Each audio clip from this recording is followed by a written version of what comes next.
des réacteurs très semblables aux nôtres. Il y en a 88 aux États-Unis qui sont déjà autorisés 60 ans et 4 qui sont autorisés 80. La Russie projette 25% de nucléaire en 2030, 45% en 2050, 70% à la fin du siècle. Si je prends l'Europe, Hongrie, Tchéquie, Roumanie, Bulgarie, 2 réacteurs chacun en projet. Pologne, 6. Alors je sais bien que derrière tout ça, il y a toujours des problèmes de délai et autres, mais ils sont annoncés.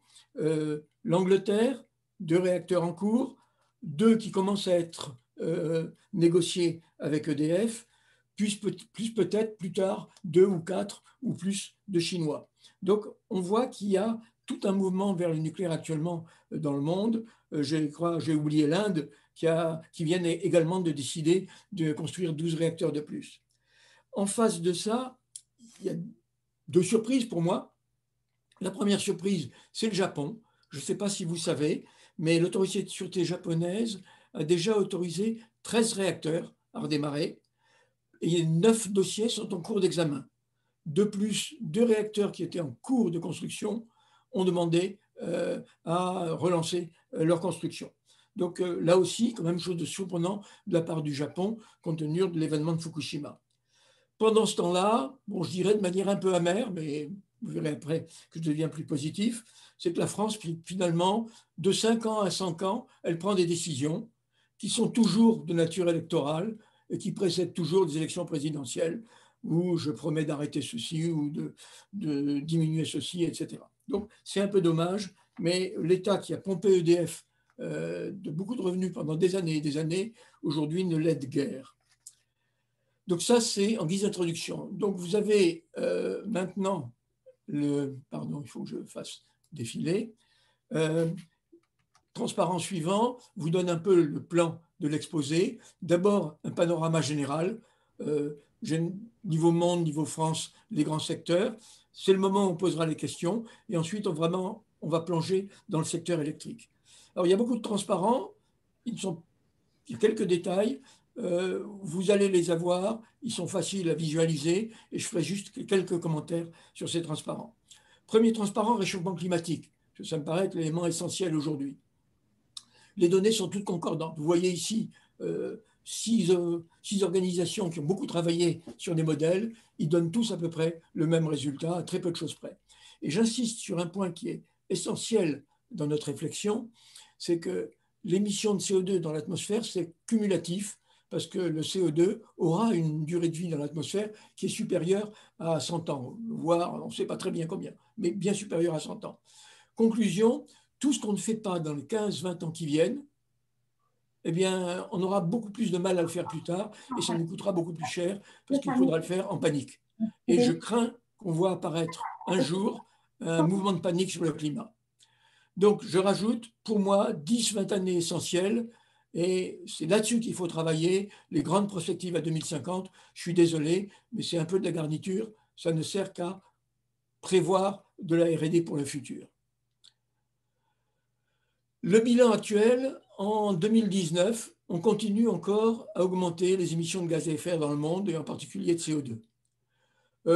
Du côté USA, Europe, c'est un peu mieux, mais c'est surtout, ça les Allemands le disent, les Français ne le disent pas, mais c'est surtout parce que depuis 2-3 ans, on a des années particulièrement chaudes. Et en ce qui concerne les énergies fossiles, le constat, c'est qu'on évolue très peu au niveau mondial. On est dans les 60-70% consommation totale, on est dans les 60-65% dans l'électricité, ce qu'il ne faudra pas oublier. Donc, pour le moment, les progrès sont loin d'être évidents au niveau mondial. Est-ce que la France est efficace? Alors là, je vais prendre quand même la peine de lire le texte qui vient de la Cour des comptes, avril 2018.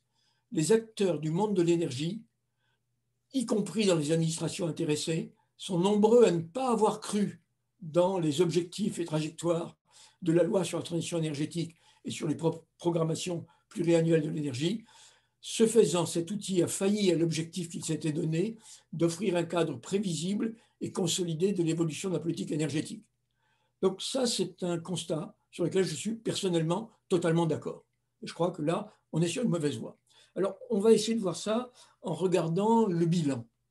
Alors, le bilan de la France, premièrement, stabilité inquiétante sur ce qu'on appelle l'empreinte carbone, c'est-à-dire ce que nous émettons, nous, comme gaz à effet de serre, mais ce qui est émis par d'autres pour nous fournir des matériaux, des objets, etc., en particulier la Chine et autres. Et là, on peut s'apercevoir qu'on est pratiquement au même niveau qu'en 1995, ce qui est quand même pas féroce. Derrière ça, on voit qu'aujourd'hui, les émissions liées à nos importations sont déjà supérieures aux émissions de notre propre émission nationale. Donc, on a cette évolution vers l'externalisation des productions qui frappe beaucoup et qui pose question. On se déresponsabilise. Deuxième cadre général, dans le monde entier, l'électricité est très majoritairement ou très fossile. En gros, sur l'ensemble des pays, entre 30 et 40% des émissions sont dans l'électricité due aux énergies fossiles. Je rappelle qu'en France, on est à 7%. Donc nous sommes dans une position quand même très particulière et on ne va pas l'oublier qu'on le doit au nucléaire et à l'hydraulique en particulier, qui sont deux énormes investissements qui ont été faits par la génération précédente. France est tout nucléaire, c'est le slogan qui est repris très très régulièrement par nos médias. J'aimerais qu'ils regardent un peu plus sérieusement. Quand vous regardez la consommation d'énergie finale à gauche, vous voyez que la consommation d'énergie finale, le nucléaire, c'est de l'ordre de 17%. On est loin du tout nucléaire. Et les fossiles, c'est encore 68%. Donc, il faut qu'on se pose la question sur cette histoire du tout nucléaire. Alors, bien sûr, si je regarde l'énergie primaire, comme nous savons que les centrales thermiques ont des rendements électricité qui ne sont pas énormes à cause du principe de Carnot, ça va de 30 à 40%, eh bien, c'est clair qu'en énergie primaire, c'est plus, c'est 40%, mais ça reste inférieur aux fossiles. Donc, je réfute complètement cette idée du tout nucléaire, sachant que c'est quand même l'énergie finale qui est la bonne chose à regarder. Autre élément que je rappelle, déficit de la balance commerciale française, 59 milliards en 2019. 2020, je n'ai pas encore le chiffre, mais 59 milliards pour un pays qui est déjà très endetté. En face de ça, sur ces 59, 45, c'est l'importation des fossiles. Le nucléaire, 8 milliards d'exportation, qui, eux, vont dans le bon sens. Et ceci, y compris l'importation d'uranium. Et en face de notre position telle qu'elle est, on voit que beaucoup de pays, qui sont ceux qui refusent le nucléaire, acceptent de basculer vers le gaz. Je rappelle quand même que malgré quelques disputes politiques, le deuxième grand gazoduc avec la Russie, le Nord Stream 2, a repris sa fabrication et devrait être achevé dans les mois qui viennent. Donc derrière ça, moi j'ai une conclusion, c'est quand on va parler climat, si on réduit la dépendance aux combustibles fossiles, vu du côté français, c'est moins de CO2, une meilleure indépendance et moins de déficit de la balance commerciale. Ne l'oublions pas. Troisième point, les objectifs. Alors, regardons déjà les objectifs européens.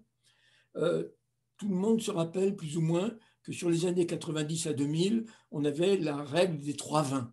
Dans les 3-20, on était censé baisser de 20% les émissions de gaz carbonique.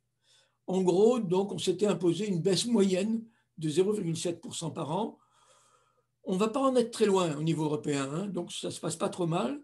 Simplement, n'oublions pas qu'on le doit essentiellement au transfert de nos usines vers les tigres asiatiques. En 2014, l'Europe a fixé un objectif, on devait passer de 20 à 40% en 10 ans. Donc on devait tripler le rythme, ce qui me paraît déjà difficile, parce qu'on a déjà désindustrialisé.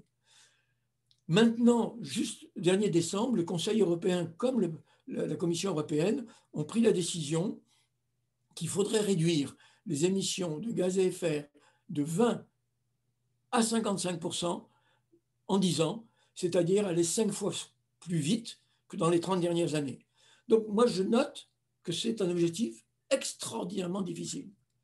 Alors d'autant plus que je remarque, ce qui est quand même assez choquant, c'est que dans le même temps, c'était en septembre, l'Europe a voté pour attribuer au gaz naturel le qualificatif de clean energy avec l'appui de la France.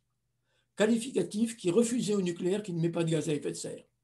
Or, je rappelle que le gaz émet 70 fois plus de CO2 que le nucléaire par kilowattheure en France. Donc, il y a quelque chose qui me semble incompréhensible, sauf si on constate que l'Allemagne pèse énormément en Europe. Donc, derrière ça, il y a vraiment une grosse erreur européenne en ce qui concerne ces objectifs finaux, et je crois qu'ils sont très ambitieux, peut-être trop. En ce qui concerne la France, plan de relance de 100 milliards d'euros, 30 milliards pour la loi sur la transition énergétique et 0,5 milliards pour le nucléaire. Est-ce équilibré? Je ne pense pas, quand M. Macron lui-même a rappelé qu'il fait partie des technologies qui ont un potentiel de réduction massive d'émissions à long terme. Où est la logique? Je ne sais pas.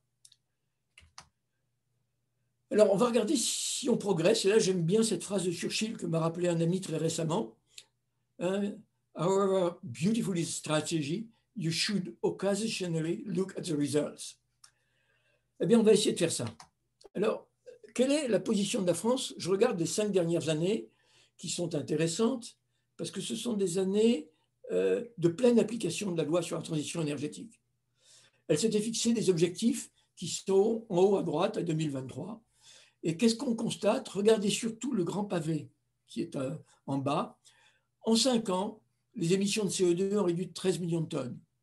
Pour les 4 années à venir, si on veut respecter nos objectifs, il faudrait gagner 60 millions de tonnes, c'est-à-dire 5 fois plus. Consommation finale, même problème.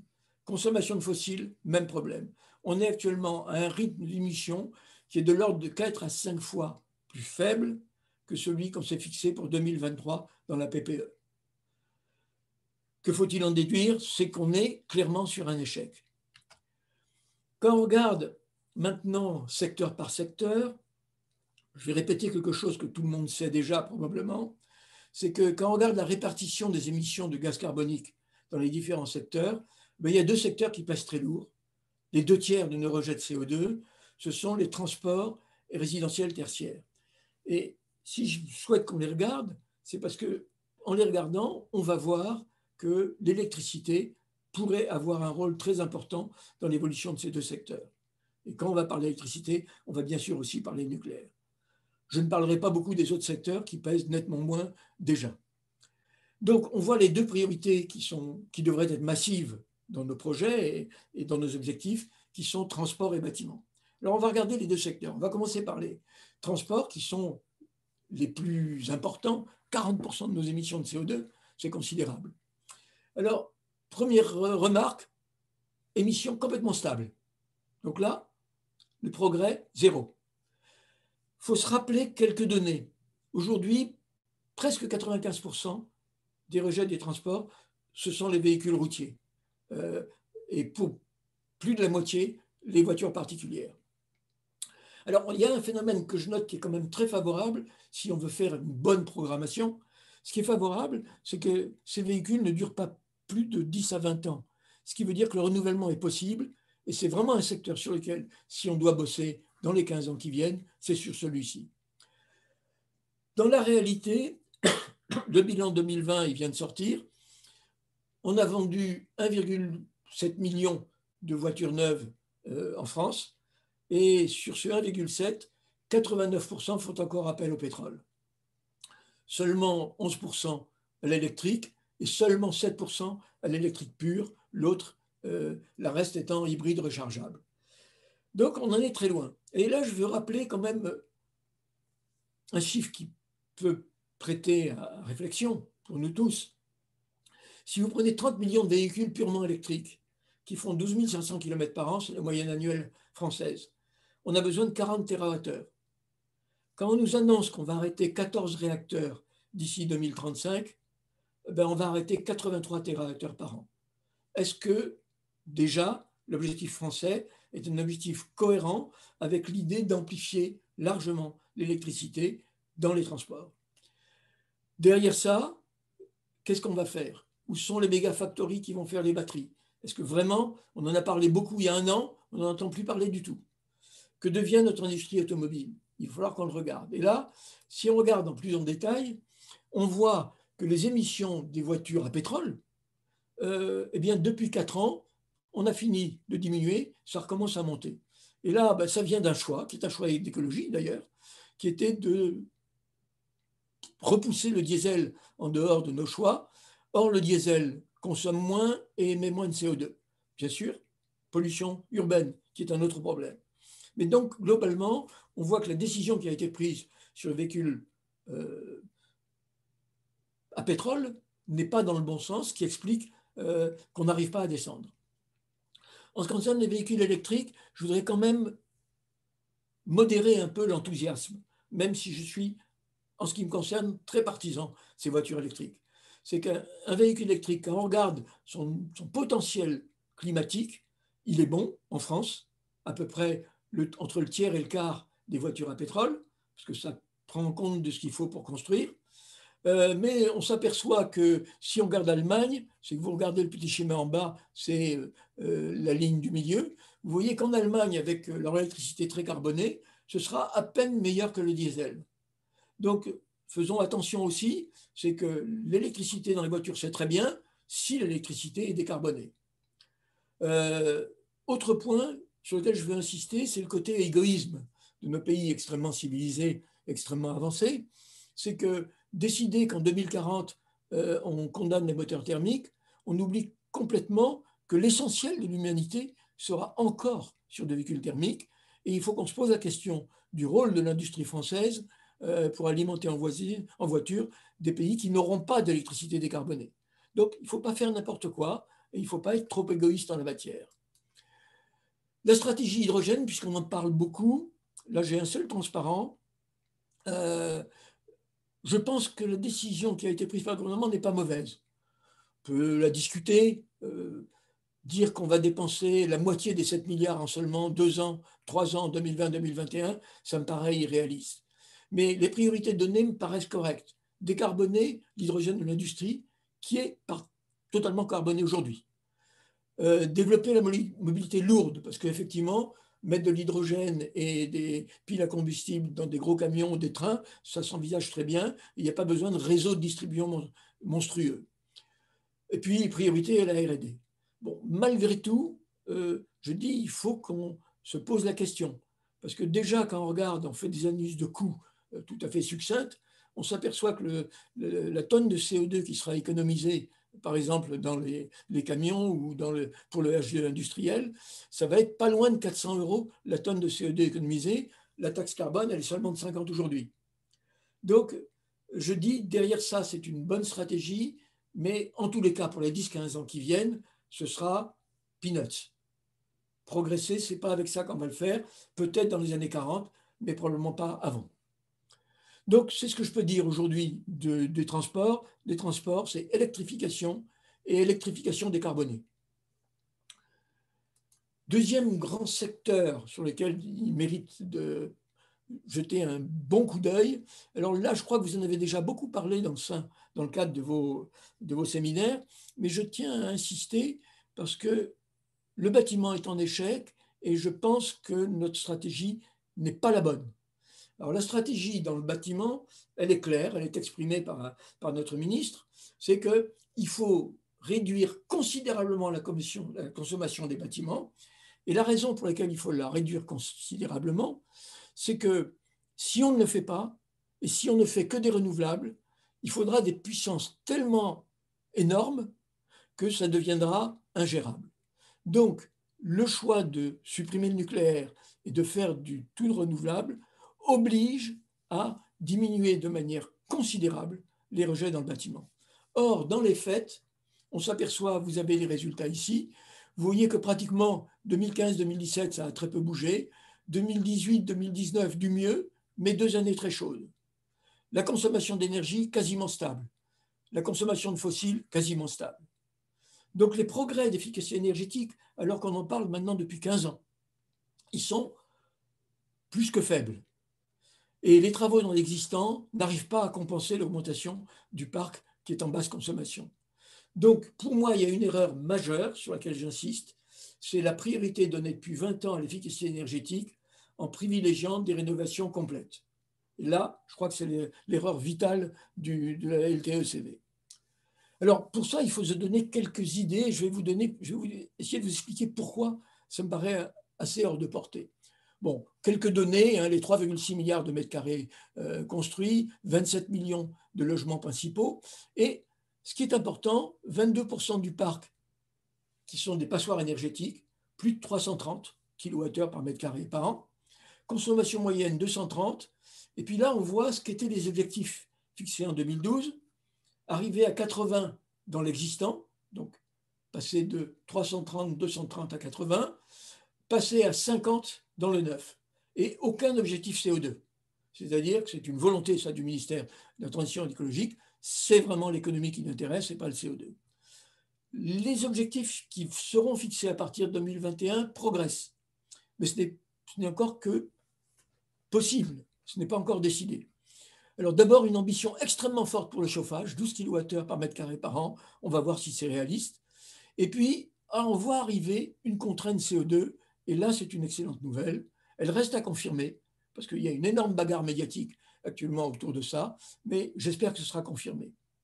Et derrière ça, ce qui est intéressant dans cette arrivée d'une norme CO2, c'est qu'on va enfin avoir à se poser la question, quel est l'équilibre entre efficacité énergétique et son coût, et substitution aux énergies carbonées d'énergie non carbonée. Et là, on va retomber, bien sûr, sur électricité et biomasse.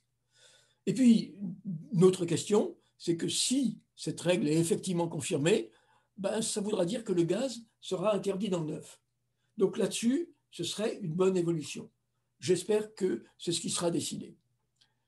Alors, quand on regarde la réalité, ben, on voit l'impact de la règle définie en 2012, qui n'a pas été extraordinaire, puisque je souligne, vous voyez ici que dans l'existant, le fossile est encore majoritaire, et assez nettement, et dans le neuf, eh bien, on voit qu'il est quand même aux environs de 40%, aussi bien dans les logements que dans le tertiaire. Donc depuis 2012, on a encouragé le gaz. Bonne, mauvaise idée, à vous d'en décider. Sachant que je rappelle que le gaz naturel en chauffage, c'est 227 grammes de CO2 par kilowattheure, que l'électricité nucléaire, c'est 6, et l'électricité globale, y compris le charbon et tout ça, et les importations, c'est 79. Donc on voit que l'idée d'encourager le gaz n'a pas été terrible. Donc on a un vrai challenge qui va être de décarboner le bâtiment existant. C'est beaucoup plus important aujourd'hui que dans le neuf, parce qu'on ne renouvelle le parc que d'1% par an.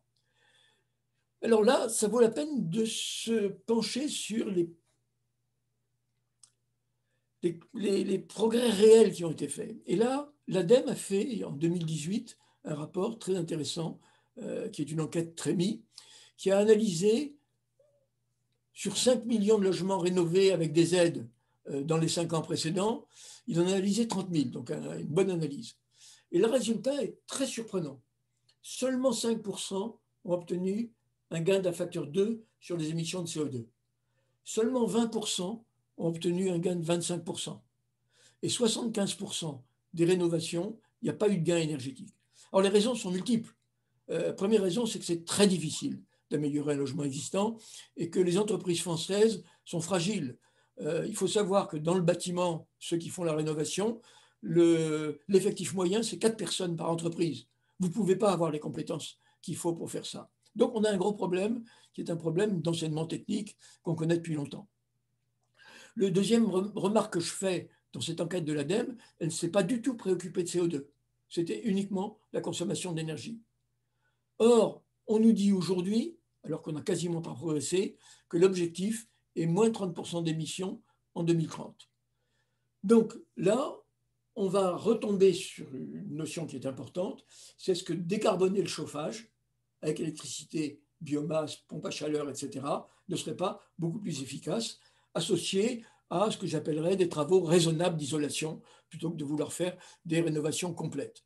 Donc là, je crois que c'est à corriger très rapidement. Alors, point suivant, je voudrais qu'on parle du neuf. Parce qu'au neuf, pardon, je m'excuse, au neuf, je vous donne un autre exemple qui est très intéressant.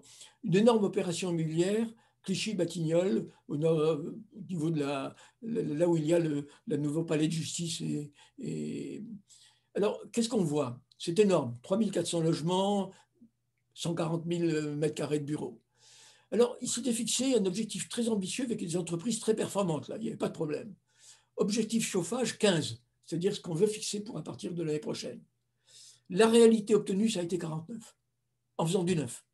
Ça montre la difficulté de faire quelque chose de très bien isolé, pour plein de raisons, y compris parce que les gens, finalement, profitent d'un bien meilleur confort, et au lieu d'avoir 18 degrés, ils ont 21 degrés dans leur maison.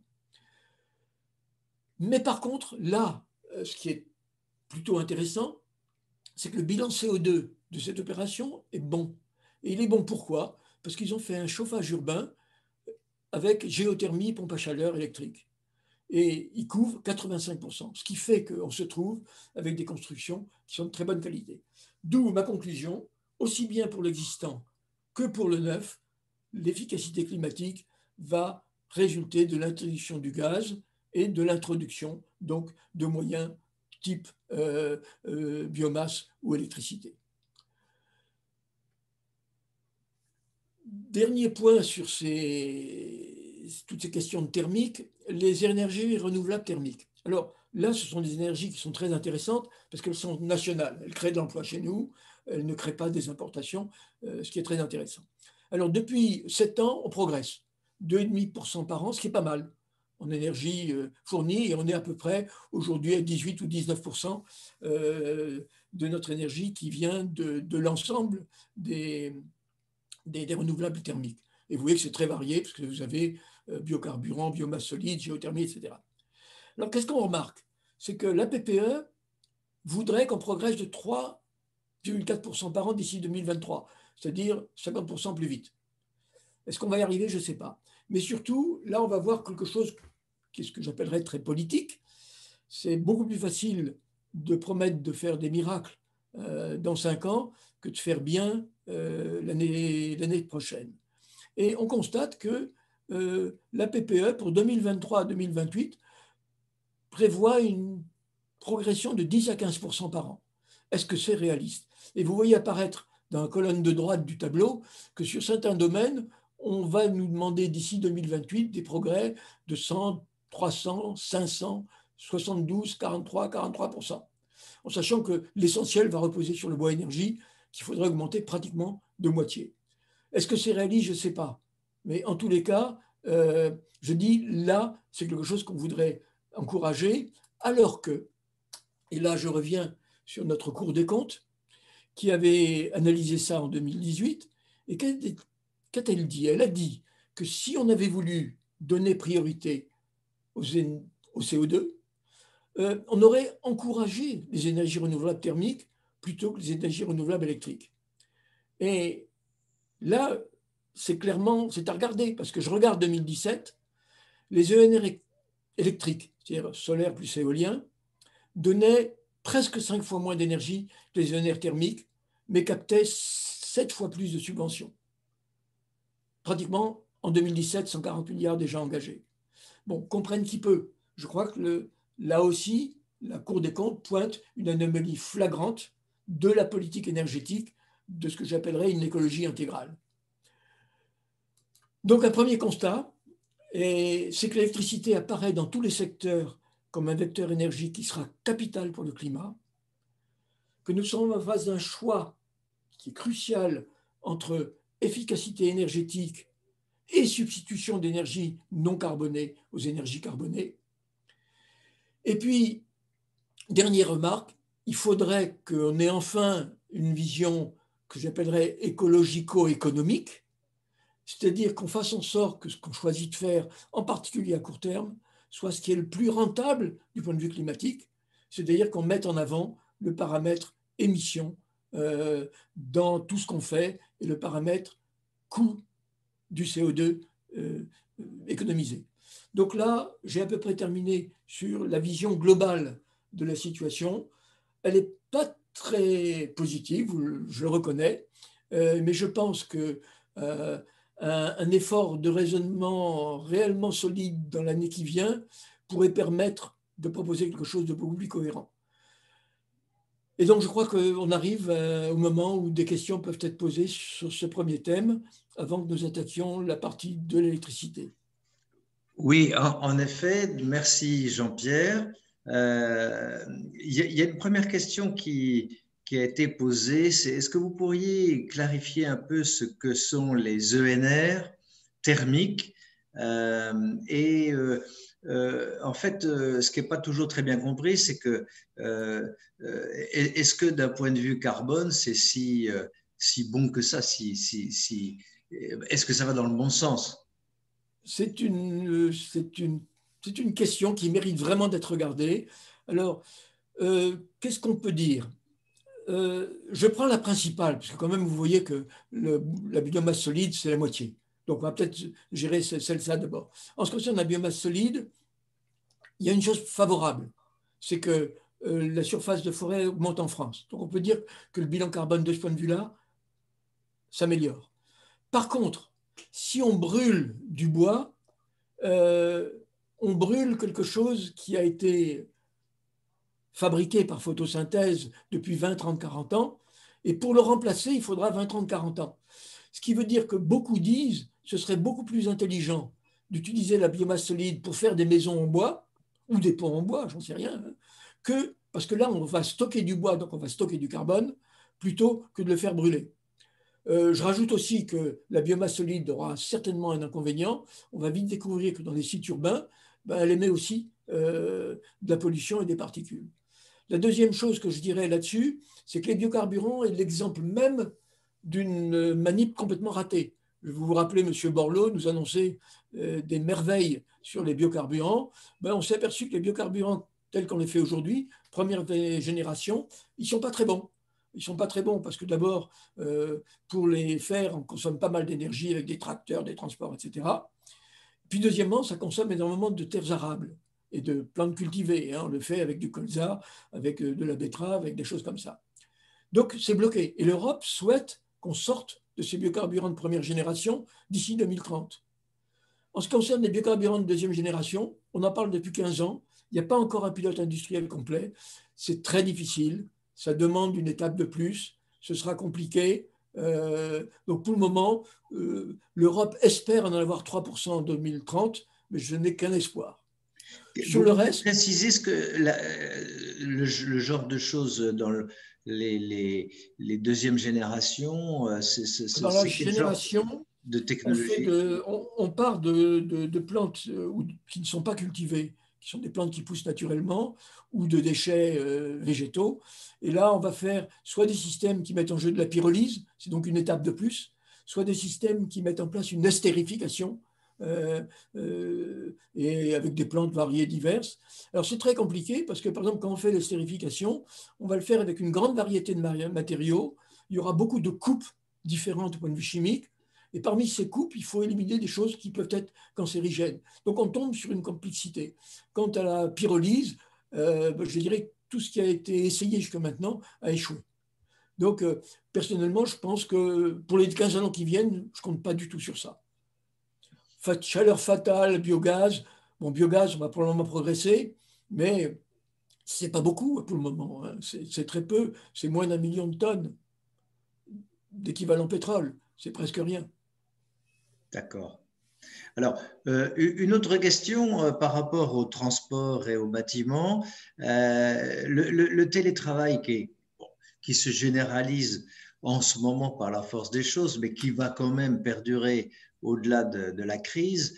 Est-ce que, d'après vous, c'est plutôt positif, ça va dans le bon sens par rapport à notre problème?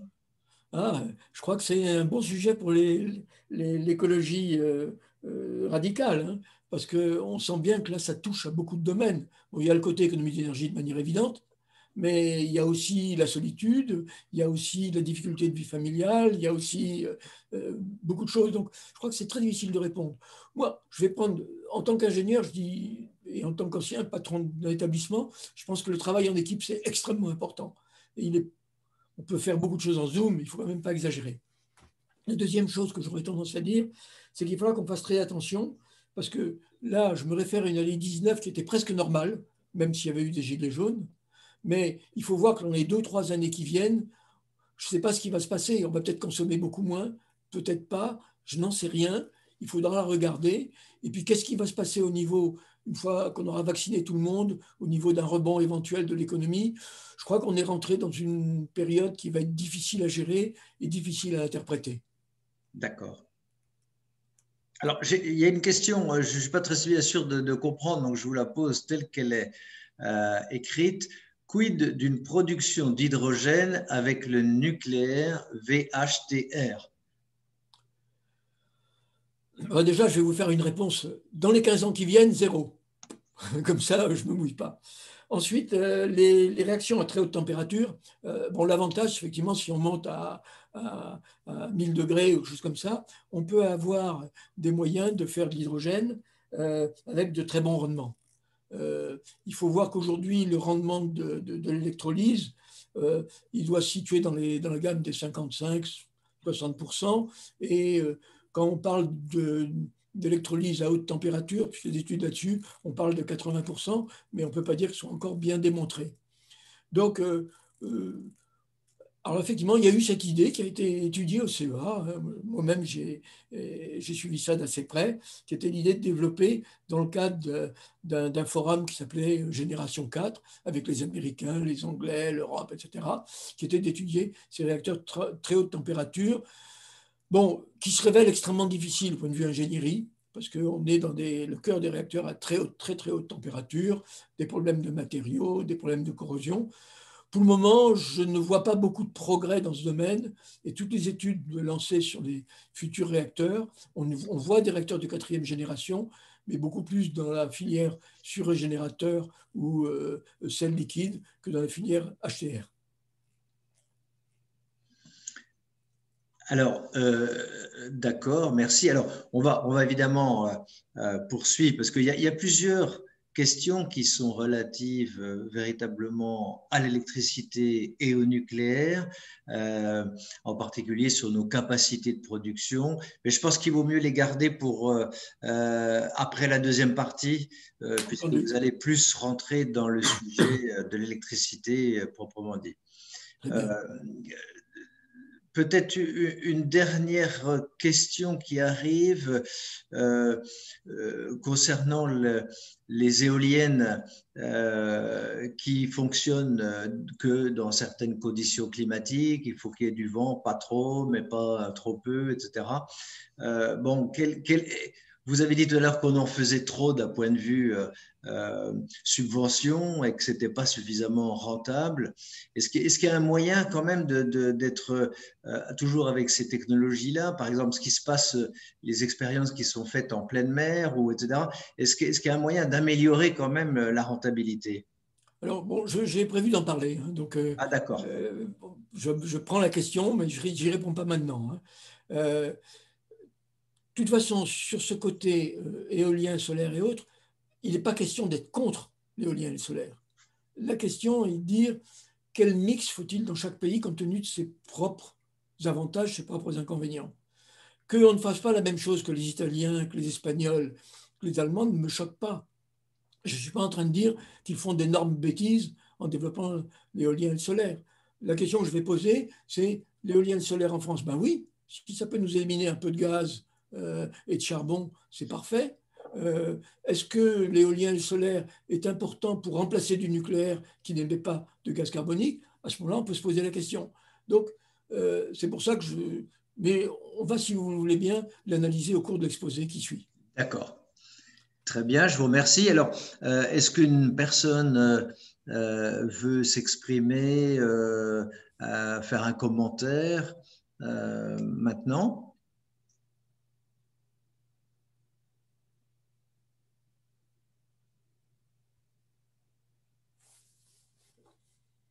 Bon, bah écoutez, je pense que on va y aller. poursuivre. Voilà. Très bien. Alors, on va parler d'électricité. Alors là, j'ai vu passer très très récemment une note de l'Agence internationale de l'énergie qui indique qu'elle pense que dans un futur qui est la deuxième moitié du siècle, 80% de l'énergie pourrait passer par le vecteur électrique. Alors, ont-ils raison, ont-ils tort, j'en sais rien, mais c'est quand même assez impressionnant. Et ça va quand même pas mal dans le sens de ce que je disais, de l'importance de l'électricité dans très, très nombreux domaines. Est-ce que c'est encore un atout en France? Est-ce que l'Europe nous prépare une énergie et à l'image allemande? Et est-ce que c'est bien? On va regarder tout ça. Simplement, il faut rappeler que l'Europe, c'est une situation qui est particulière par rapport à d'autres pays. C'est un pays tempéré, c'est-à-dire qu'on a besoin de beaucoup d'électricité l'hiver, mais qu'on est en train de développer des besoins d'été, avec la climatisation en particulier. En ce qui concerne la France, on va voir. Là, je prends d'entrée de jeu une position qui est assez radicale aussi. Notre position industrielle a été fragilisée, peut-être déjà perdue. Il faut voir que tous les réacteurs qui sont commandés dans le monde aujourd'hui ne sont pas français, en dehors des réacteurs anglais. Et derrière ça, je suis obligé de dire que dans le domaine du nucléaire, il y a un manque de gouvernance depuis pratiquement 30 ans.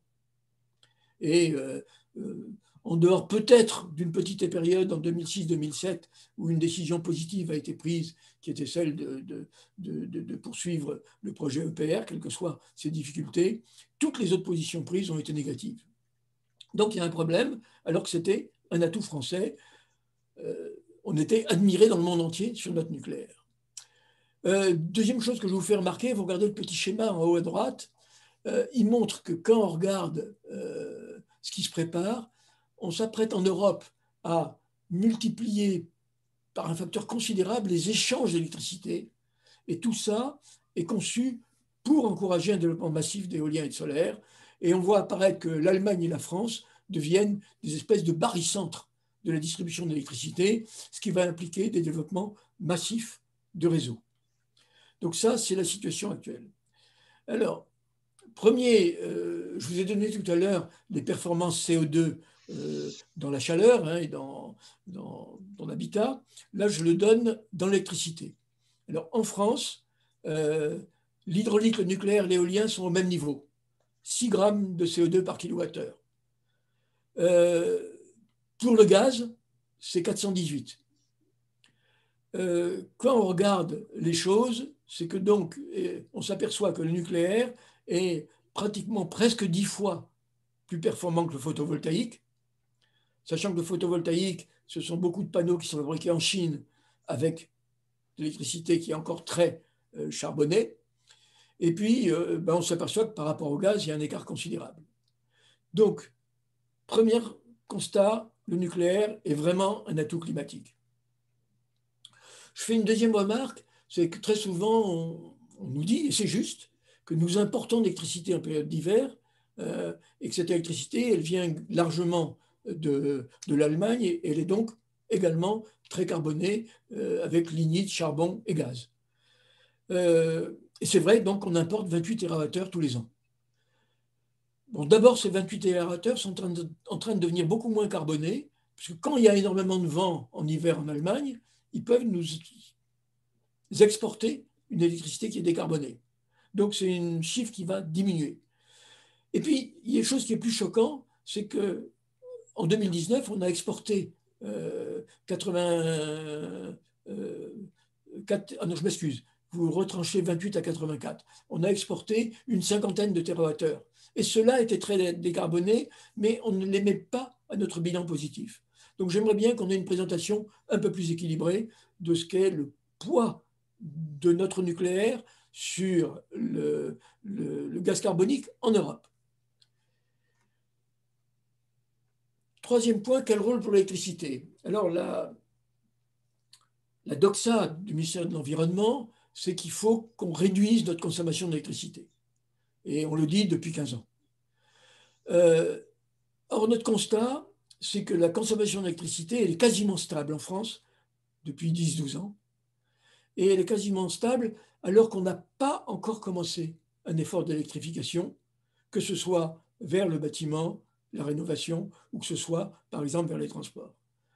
Donc, est-il réaliste de continuer à dire qu'on va voir notre consommation d'électricité diminuer? Or, cette doxa s'impose à toutes les entreprises qui travaillent aujourd'hui à des scénarios. Il y a quelque chose qui est très choquant, c'est que RTE, Enedis, EDF sont traités par le ministère comme des administrations à qui on dit vous faites ça et vous n'avez pas le droit de faire autrement. Alors que ce serait, dans un pays bien géré, ce serait eux qui devraient alerter l'État sur le fait qu'on va dans le bon sens ou pas et qu'on devrait adapter ou pas notre politique énergétique. Donc là, on rentre dans un sujet qui est très critique, qui est le sujet, quel doit être le vrai rôle de l'électricité, par exemple du politique. Est-ce qu'il est d'imposer son point de vue parfois idéologique ou est-ce qu'il est d'écouter les gens qui savent? Autre point qu'on ignore peut-être, et je ne sais pas si vous tous vous le savez, c'est que l'électricité a une importance vitale pour la compétitivité de notre économie. Elle pèse pour les 2/3 dans la consommation d'électricité. Et ça explique un petit peu notre problème avec l'Allemagne et avec l'Europe. C'est qu'avec une électricité compétitive telle qu'elle est aujourd'hui, en France, grâce au nucléaire, grâce à nos investissements dans l'hydraulique aussi, eh bien, ça nous aide du point de vue économique. Et il est très important pour l'Allemagne que nous n'ayons pas un avantage de compétitivité trop forte. Ce qui expliquera que l'Allemagne, qui a parfaitement le droit de faire autant de renouvelables qu'elle le veut, je ne vois pas pourquoi elle voudrait imposer avec quelques autres pays, comme l'Autriche et Dieu sait qui d'autre, imposer à la France l'abandon du nucléaire. Donc là, je crois qu'il y a un problème de fond, qui est un problème politique sur lequel il faut qu'on se défende. L'électricité, c'est une importance vitale pour notre économie. Troisième point, est-ce que le travail qu'on fait depuis donc maintenant 15 ans pour développer les énergies renouvelables a été favorable aux Français?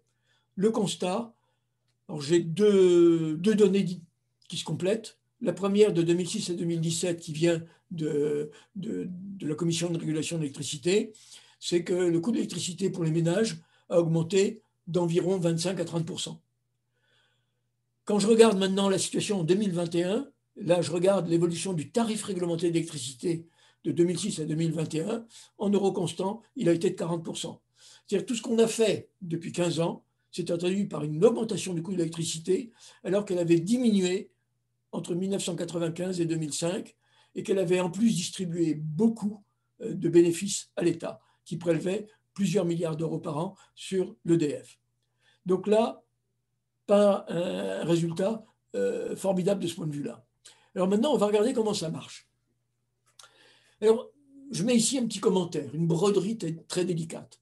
Il faut savoir que l'électricité se consomme en même temps qu'elle se produit et qu'il faut gérer de manière très très fine la fréquence en particulier, à moins de 1%, pour avoir une électricité de très bonne qualité. Et la France était un des pays absolument les plus performants en termes de qualité d'électricité au monde jusqu'à il y a très peu d'années.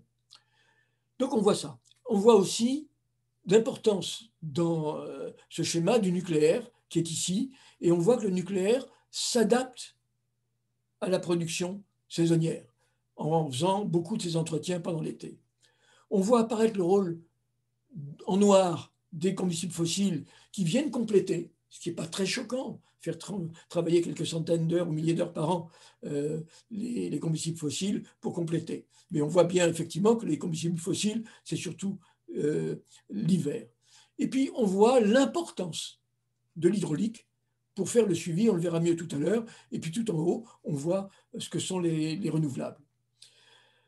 Si je regarde plus en détail, comment fonctionnent les renouvelables? Eh bien, vous l'avez là. Vous avez ici un mois de février venteux, c'était en 2020, et vous avez ici un mois de septembre ensoleillé qui vous montre ce que se traduit l'émission de l'éolien et du solaire et leur intermittence sur notre réseau. Et vous voyez qu'il y a des fluctuations absolument considérables. On peut passer de presque pleine puissance à très peu de puissance en moins d'une journée. On voit apparaître en hiver un effet du solaire qui est bien sûr plus modéré. On voit en hiver des impacts de coups de vent ou des périodes de temps calme. En ce qui concerne l'été, là on voit l'importance du solaire. Et pourtant la puissance n'est pas très forte aujourd'hui. Et on voit donc que chaque journée, il va falloir qu'on encaisse l'augmentation du solaire en arrêtant d'autres centrales. On voit aussi qu'en été, il y a souvent très peu de vent. Donc, vous avez ici deux configurations. Je ne dis pas qu'elles sont typiques, mais ce sont des configurations qui n'ont pas été choisies pour être particulièrement défavorables à l'un ou à l'autre. Là, il y avait beaucoup de soleil, là, il y avait beaucoup de vent. Donc ça, c'est la réalité de l'éolien. Si je regarde maintenant l'impact été-hiver sur ce qui s'est passé, c'était en 2019, là, également hiver et été, ce sont les mêmes échelles, eh bien on voit apparaître toujours l'importance du nucléaire et de son suivi de charge. On voit apparaître l'importance du fossile, beaucoup plus important en hiver qu'en été. Alors là, on voit très très clairement le rôle de l'hydraulique, qui est un rôle qui est considérable au niveau journalier et aussi bien qu'au niveau d'ailleurs des week-ends. Et on voit que le nucléaire est très important pour faire des variations de week-end. Quant à l'été, bon, on a une configuration un peu différente avec de fortes puissances renouvelables en période de journée, d'ailleurs au moment où on consomme. Donc là, ça vous donne une idée réelle de ce qu'il faut vivre. Alors, ça peut être très différent. Et là, c'est très récent, je prends la période du 1er au 8 janvier de cette année. Il a fait froid, ce n'était pas exceptionnel, hein. Il faisait -1, -2 degrés, +1, +2 dans la journée, donc ce n'était pas des grands froids. On a connu des périodes de 10 jours avec -10 degrés. Et là, on avait besoin de 102 gigawatts.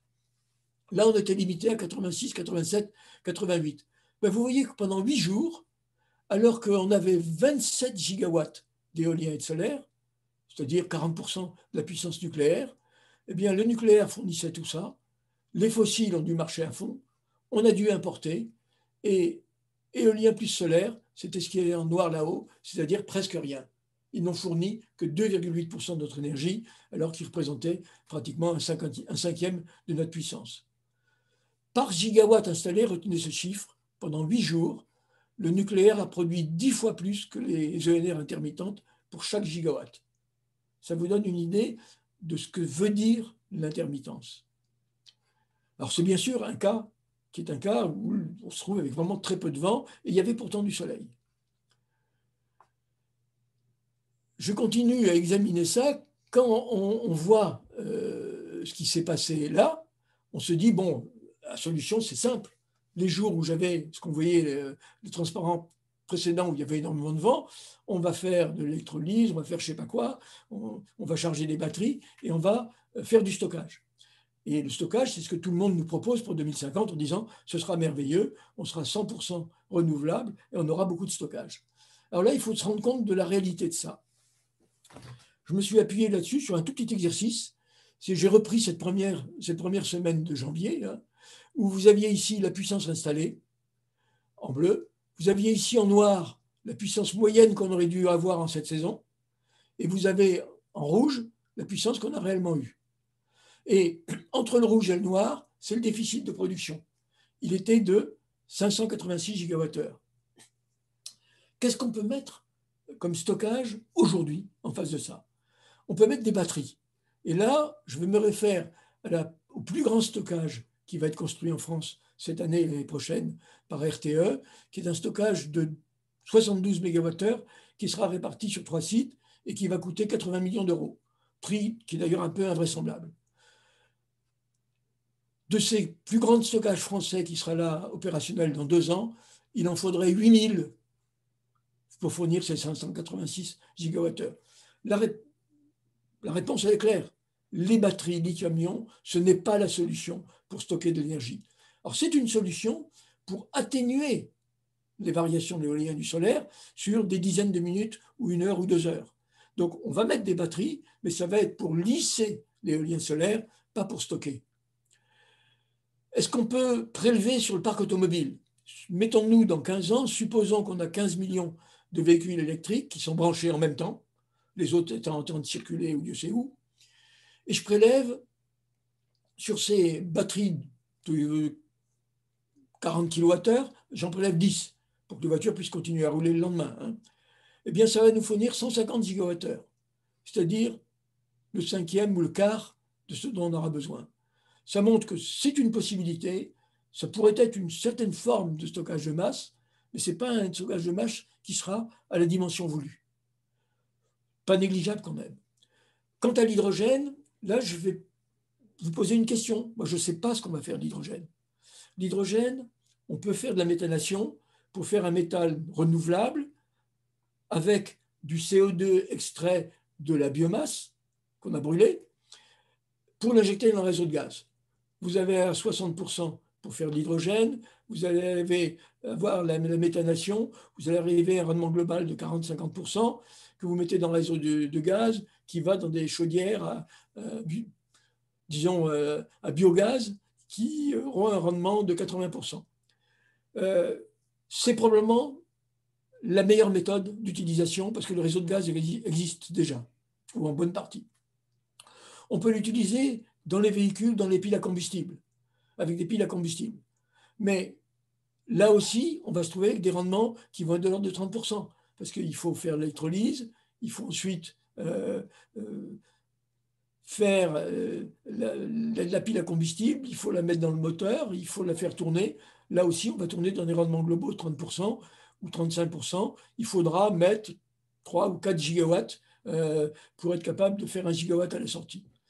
Dans les véhicules, là, je pense que on le verra apparaître dans les 10 ans qui viennent pour les camions, mais je l'ai dit tout à l'heure, probablement pas pour les voitures ou très peu, pour des voitures de luxe, parce que ce sera très cher. Donc, globalement, je dis, ma conclusion, c'est que les stockages de masse sont hors de portée pour les 10-15 ans à venir. Donc, si on développe beaucoup l'éolien et le solaire, on va créer des problèmes. Et on verra qu'il y a d'autres problèmes. En face de ça, que nous dit le gouvernement? Eh bien, le gouvernement, il nous dit quelque chose de très simple. Il nous dit, eh ben non, je suis très content de moi et je vais doubler la vitesse d'implantation des éoliennes et je vais quadrupler la vitesse d'implantation du solaire dans les 8 ans qui viennent. Quadrupler dans les 8 ans qui viennent. C'est considérable. Alors, quand on me dit ça, je vais dire, finalement, est-ce que ça va, quel impact sur notre réseau? Je viens de vous dire qu'on n'aura pas de stockage, en dehors du stockage hydraulique. Quel sera l'impact sur le réseau? Alors, l'impact sur le réseau, eh bien, on peut le voir, c'est très facile à faire. Là, vous prenez la production 2019. Vous supposez que dans cette production 2019, elle est inchangée. Il n'y a pas de raison que dans 4-5 ans ou dans 8 ans, on ait beaucoup moins d'électricité consommée, aucune bonne raison. Et là-dedans, on aura donc 74 gigawatts d'éolien et de solaire. Donc, j'ai amplifié la production du solaire et de l'éolien de l'année 2019 avec le bon ratio. J'ai rajouté ce qu'il fallait d'offshore avec un meilleur rendement, bien sûr. Et j'en déduis que j'aurais eu en 2019 74 gigawatts d'éolien et de solaire, j'aurais eu cette production que vous voyez ici par rapport aux besoins. Et là, vous commencez à voir des conséquences qui sont évidentes quand vous regardez et que vous voyez beaucoup mieux que par n'importe quel modèle où on aura mis des millions de données qui vous ne disent pas grand-chose. Mais qu'est-ce qu'on voit? C'est qu'en hiver, pendant presque l'essentiel du temps, on a besoin, entre le rouge et le bleu, d'une puissance pilotable qui est du même niveau que la puissance pilotable actuelle. On voit apparaître qu'en été, entre les pointes de consommation et les creux de consommation, on a besoin aussi d'une puissance pilotable qui est du même ordre de grandeur que celle qu'on a aujourd'hui en été. C'est-à-dire qu'on s'aperçoit là qu'il n'y a pratiquement aucun gain qui serait lié à la diminution du parc pilotable avec le charbon, le nucléaire, etc. Donc, imaginez-vous ce que va être le fonctionnement du réseau électrique avec quelque chose qui bouge comme le rouge, alors que le bleu ne bouge pas du tout de la même manière ou très peu de la même manière. Donc, et ça, je vais vous le montrer plus en détail parce que j'ai sélectionné ici 2 petites périodes qui sont assez typiques. Là, il peut y avoir beaucoup ou peu. Là, il peut y avoir peu ou beaucoup. Eh bien, si vous regardez ça, vous le verrez là beaucoup plus clairement. En hiver, entre le rouge et le bleu, ce sont les énergies pilotables. En été, entre le rouge et le bleu, ce sont les énergies pilotables. Et vous vous apercevez qu'en milieu de journée, quand il y aura beaucoup de soleil, voire en plus un peu de vent, eh bien, on sera obligé d'arrêter la quasi-totalité des énergies pilotables pour laisser la place aux énergies renouvelables, alors qu'il n'y aura que 74 gigawatts de renouvelables. Et on nous parle de 150, 200, 300. Donc là, j'arrive à 2 conclusions qui me semblent fondamentales, sur lesquelles j'insiste. La première conclusion, c'est que les intermittentes, ce n'est pas un investissement, c'est un surinvestissement. Quand on va nous parler du coût de production de l'éolien solaire, ce n'est pas un coût de production, ça va être un surcoût de production. Et ça, on ne le dit jamais. La deuxième conclusion que je tire, c'est que les intermittentes vont peser lourdement sur la compétitivité des énergies pilotables. C'est-à-dire qu'on va les payer en plus et elles vont rendre les énergies pilotables plus chères parce qu'il est clair que quand je retire le nucléaire ou l'hydraulique, enfin, surtout le nucléaire, quand je retourne le nucléaire ici, eh bien, globalement, le nucléaire va moins tourner. Conclusion, le nucléaire va être plus cher. Donc, on a cette double inconvénient où on fait un surinvestissement et on rend l'autre plus cher. Est-ce que c'est vraiment ce qu'on veut? Alors, sensibilité du chauffage électrique, j'en dis un mot parce qu'on en parle souvent. Et il est réel. Aujourd'hui, en France, on a à peu près un tiers de plus de puissance appelée en hiver qu'en été, et c'est lié en partie au chauffage électrique. Mais pas seulement, parce que je note qu'en Allemagne, qui n'a pratiquement pas de chauffage électrique, ils ont eux-mêmes un écart de 16% entre les deux. Donc là-dessus, on voit qu'en France, on organise les arrêts centrales pour s'adapter à cette variation. On voit quand même qu'on a besoin d'énergie fossile en complément. Énergie fossile qui peut être déplacée par des renouvelables. On verra comment. On voit aussi, et là je voudrais insister sur une notion que peut-être vous n'avez pas encore réellement reconnue, c'est que le nucléaire, le gaz, l'hydraulique de barrage, ce sont des énergies de stock. C'est-à-dire qu'on dispose d'un stock d'énergie réel, qui peut être énorme, et c'est pilotable, et donc les réserves sont importantes. Donc on peut, avec les souplesses propres à chacune, faire du bon boulot de suivi. L'éolien solaire, ce sont des énergies de flux. Ce sont des énergies qui sont fatales et non pilotables. C'est-à-dire qu'elles ne contribuent pas à la stabilité annuelle de l'approvisionnement, sauf si on les adosse à des stockages géants, et sauf au niveau, disons, des minutes ou des dizaines de minutes, si on les adosse à un peu de batterie. Donc là, on est en face d'un écart considérable entre ces deux moyens qui sont les énergies de stock et les énergies de flux. Est-ce que ce que nous propose la loi sur la transition énergétique et la programmation pluriannuelle va nous apporter un gros bénéfice CO2? Alors là, c'est une étude qui est sortie aussi il y a 2 mois, de Savoie Nova, faite pour RTE et Légifrance, qui nous montre que si je prends 2019, en France, on avait 7,2% d'énergie carbonée, et qu'en 2028, avec le programme éolien et solaire prévu, on va descendre à 5%. Donc on va gagner à peu près 12 millions de tonnes de CO2. À peu près. Non, pardon, on va gagner à peu près 7,5 millions de tonnes de CO2, puisqu'on va descendre de 20 à 12,6. Gain CO2 sur 20 ans, ça va être, sur 30 ans, là je fais une erreur sur ça va être de l'ordre de 225 millions de tonnes.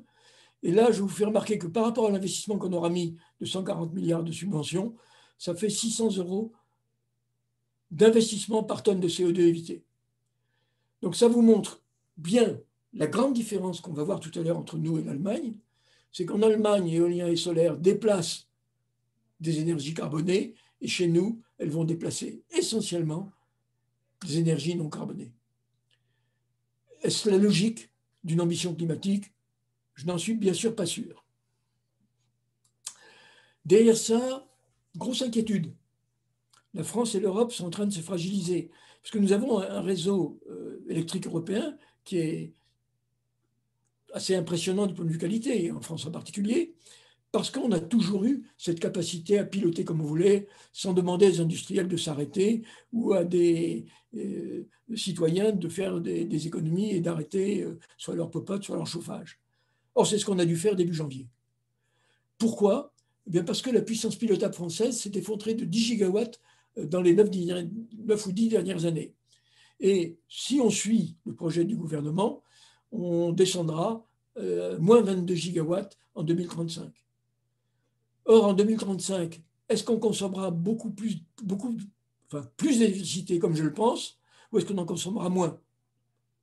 À nous de décider.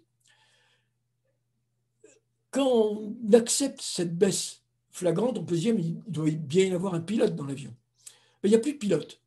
Depuis qu'on a cassé le système EDF entre RTE, EDF et Enedis, chacun navigue pour sa propre maison de manière complètement indépendante. RTE constate et alerte, mais ne fait pas. RTE ne construit pas de capacité de production. EDF fait ce que font tous les autres industriels.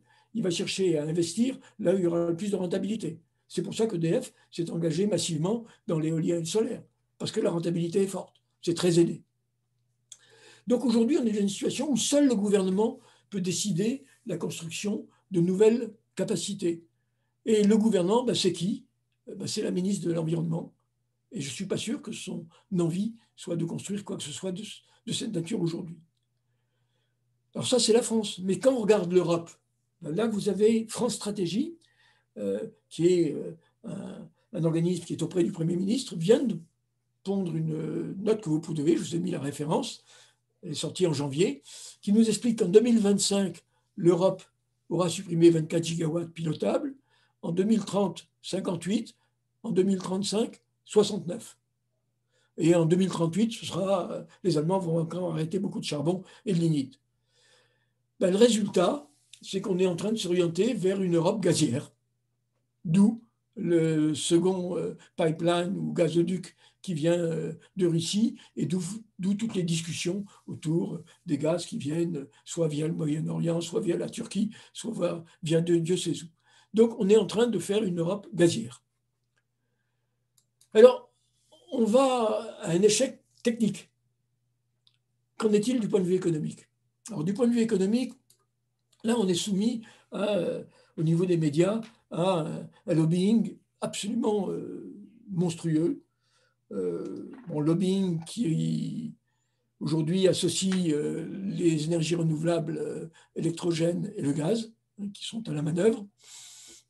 Et on voit dans la presse apparaître des tas de renseignements qui sont miraculeux. Alors, par exemple, le Figaro, il y a un mois, sortait un texte très en favorable des renouvelables et nous expliquant que c'était merveilleux parce que il nous montrait les courbes ici, il nous montrait que désormais, photovoltaïque et éolien étaient devenus très peu chers.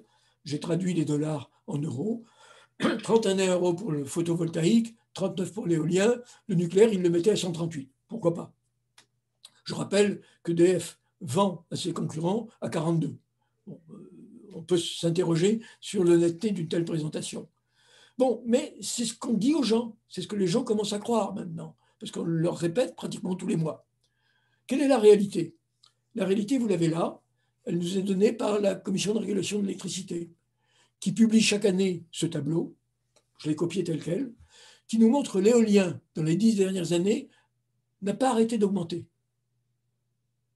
qui nous montre que le photovoltaïque a baissé, mais encore à un niveau très élevé. Par rapport à la figure précédente, au lieu de 31, c'est 281. Sur l'éolien, c'est 39 au lieu de 91. Alors, bien sûr, ça tient compte du fait qu'on avait fixé dans ces années des valeurs d'achat extraordinairement élevées. Je rappelle Borloo se vantant avec 600 € par kilowattheure de faire l'offre la plus généreuse au monde. Est-ce qu'il avait raison de le faire? Ça se discute. Donc, globalement, on voit un écart considérable entre ce que nous payons aujourd'hui et ce qu'on nous annonce. On voit aussi apparaître que biogaz, biomasse, ce n'est pas si bon marché que ça, et que même l'hydraulique est assez coûteux. Donc, on est dans une situation.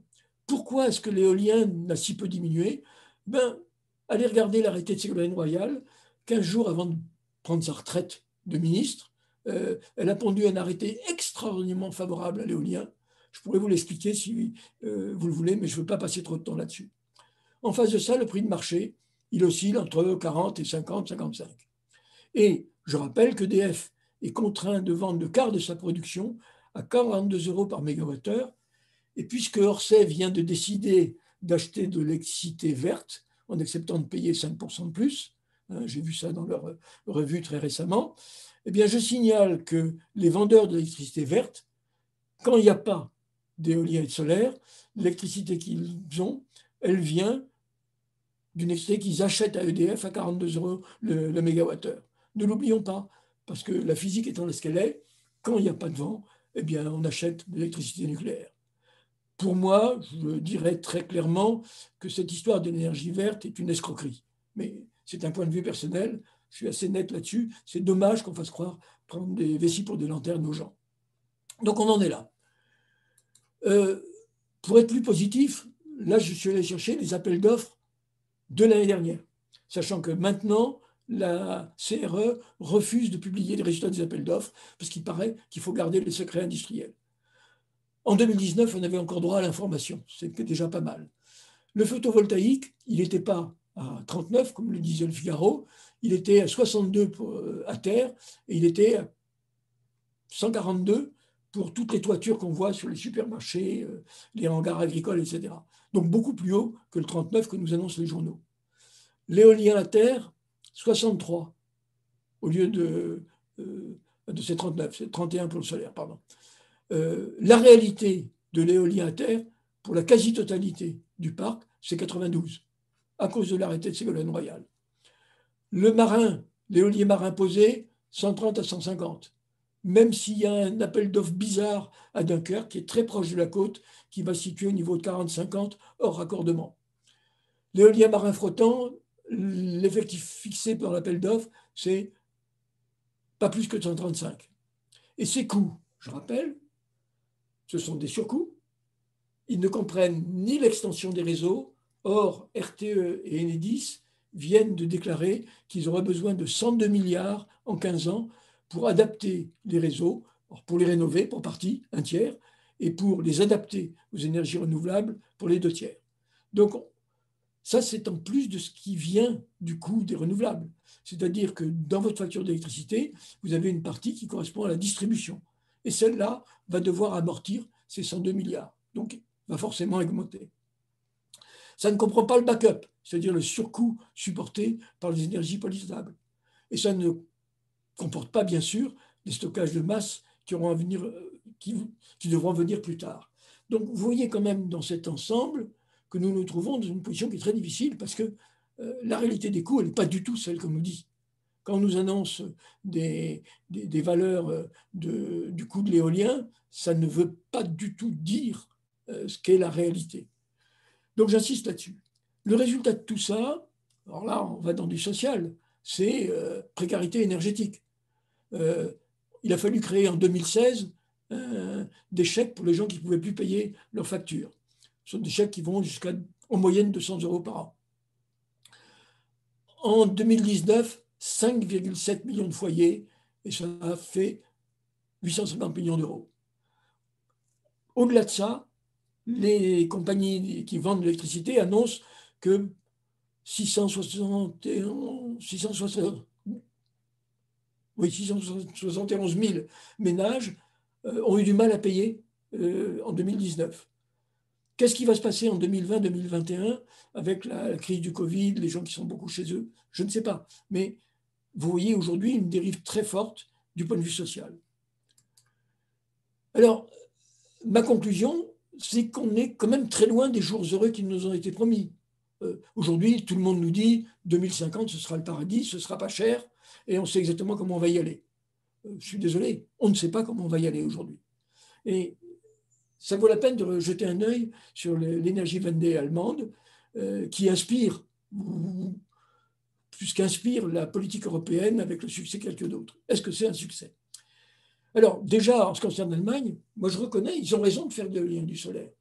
Comme ils vont arrêter leur nucléaire, c'est une obligation pour eux. Donc il faut qu'ils le fassent. Je n'ai aucune critique sur le fait qu'ils fassent de l'éolien et du solaire, à condition qu'ils le gèrent eux-mêmes et qu'ils n'imposent pas leur fluctuation aux autres. Alors, là, vous avez ce qui s'est passé en Allemagne depuis 2002. Vous voyez apparaître qu'en 2002, il y avait 115 gigawatts de capacité installée et qu'on était en 2020 à 215, donc pratiquement doublé.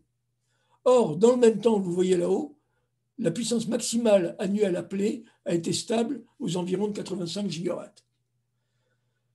Ça ne fait que confirmer ce que je vous ai dit tout à l'heure, c'est que ce qu'on a mis ici, tout ça, c'est un surinvestissement. Parce que dans le même temps, vous voyez le trait bleu qui est ici, il vous montre que les puissances pilotables, elles ont été maintenues quasiment au même niveau.